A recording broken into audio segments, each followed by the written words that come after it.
Upgraders has added the Surge Coil, and this item might be the weirdest item we've had yet. Let's talk about how to get the blueprint for this and also its potential use cases, because there's quite a few. If you want the blueprint, look in electromagnetic storms. It can drop in what I'd assume is any container, just like the stat hook blueprint. I found it in a residential container myself. There's also a small chance this might drop in just any 2x map condition. If you have any video proof of finding this outside of the electrostorm, please let me know. But for now, it seems to be Electrostorm only, unless we can have any evidence to prove otherwise. The Surge Coil is a deployable device that periodically electrifies the area around itself and briefly stuns anything caught within it. It does 6 damage a second, it stuns Arc for 1 second, and stuns Raiders for 0.5 seconds.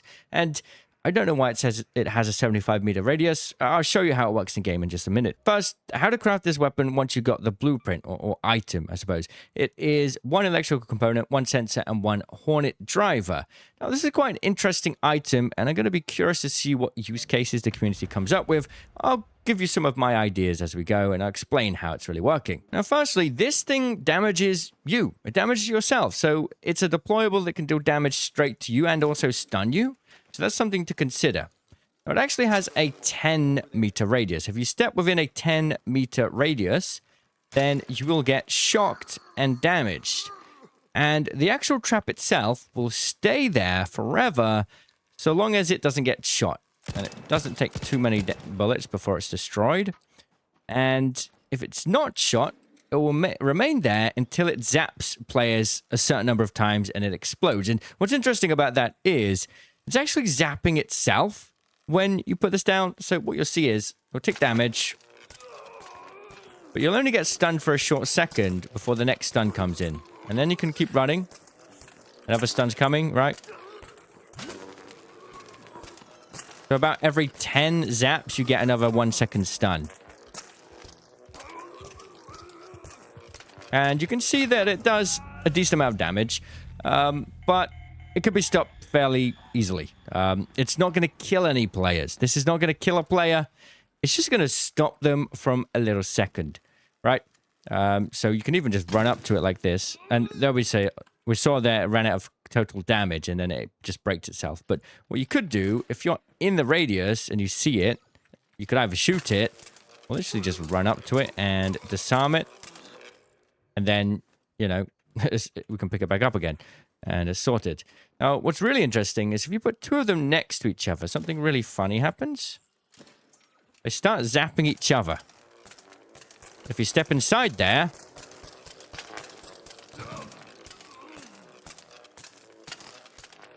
it seems to zap the closest thing to it.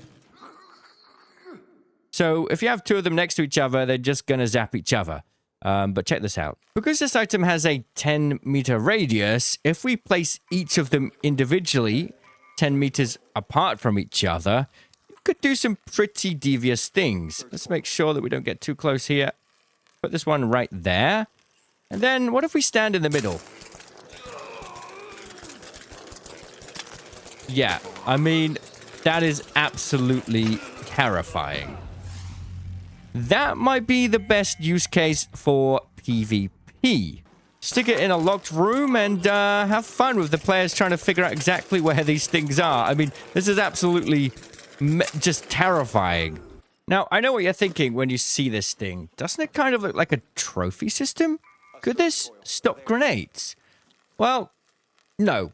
And yes. It's interesting. If I throw a snap blast grenade over this thing, it's not going to do anything. It's going to go on target, no problem. Most traditional grenades are not going to get stopped by this whatsoever. However, the trigger nade, which is easily the most used grenade in PvP, does get impacted by this in an interesting way. It zaps the circuitry and instantly explodes the grenade as it goes over the target. And as you can see here, my used up trigger nade is gone. If I put another one in here, take this one out and throw this, but don't self-detonate it, and then try and hit the detonate button, well, I can't. It's already exploded. So if placed correctly, this could stop some trigger nades, which is really quite interesting. And if I try and detonate it myself as I throw it over, same thing happens. It instantly explodes. It doesn't have the timer. So this can be used to stop trigger nades. So we've taken a look at the PvP potential. What about using this for Arc?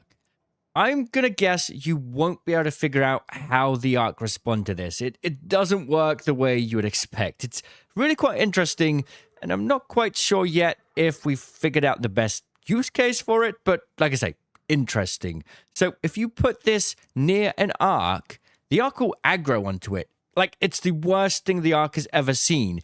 It will make sure that it destroys this before it does anything else. I had one fireball that just decided it's going to leave its entire spawn area just to come and flamethrower this thing and inevitably blow itself up. They treat these things as a higher priority than players. Essentially, it's a lore grenade for them, which is a bit strange. It does do damage to them a little bit and also stuns them a little bit, but it doesn't do more damage than a normal grenade, and the stun effect is nowhere near as effective as a Showstopper or Hornet Driver. We can see it on the Wasp here, it barely does anything. However, if you can get it in a position where the Arc really can't shoot it, but it really wants to be able to shoot it, some very strange things happen. For example, I got it on the Vaporizer, and, well, it just decided to give up. Its brain just stopped working, and it had a very terrible time. In another instance, I stuck it on the core of the Bombardier, and it just kept spinning around, trying to get an angle on the thing inside it. But of course it can't, because how can it shoot itself? And then a Firefly came in from out of nowhere and started flaming the Bombardier. So this is literally a lore grenade that you can stick on things, which is pretty interesting. The trouble is, it has pretty limited health. For example, a Rocketeer will blow it up in one shot. It doesn't have the same staying power as a lore nade, because once it's destroyed, it's gone. But it's really goofy looking and affects the Arc in very, very strange ways. I even had one instance where the Shredder just messed up its pathing when it came into contact with this. It first started shooting it, and then it just ran away. It's almost like I blocked this area for it to traverse, and it decided to try and path find another route towards me, and just zoomed away. So there's something very weird going on with this item. In terms of use cases, I think it's going to be good to put behind a locked door. For example, if you split them more than 10 meters away behind a key room, you could put both of those in there so that when somebody steps in, they're going to get double zapped and not really have a good opportunity to react to it.